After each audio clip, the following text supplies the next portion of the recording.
Kung nag-upgrade ka na lang sana ng mga alaga mong manok, edi sa ngayon ay nakasabay ka pa rin kung ano nga yung uso. Marami nga sa akin ang nakapagsabi niyan sa comment section at maging sa mga private messages na sinesend nila sa akin. Actually, nagigets ko naman yung mga sinasabi nila kasi nga kung ano yung mga uso sa ngayon ay yun dapat yung ating alagaan. Ang ibig kong sabihin ay hindi ka nga mamomroblema once na ibebenta mo na nga yung iyong mga alaga. Dahil nga trending or nauuso yung mga lahi ng mga manok na yon, ay tsak akong marami kang ang prospect buyer na pupunta sa'yo.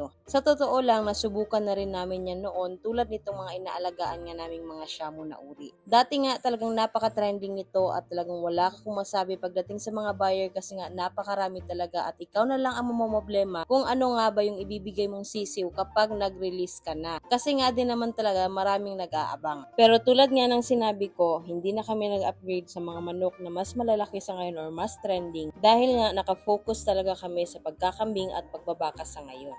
Gayon pa man ay naalagaan pa rin naman namin yung mga manok namin dati na nandito na nga sa bahay. Siguro nga sa susunod pero tingnan na lang natin. Maraming salamat and bye!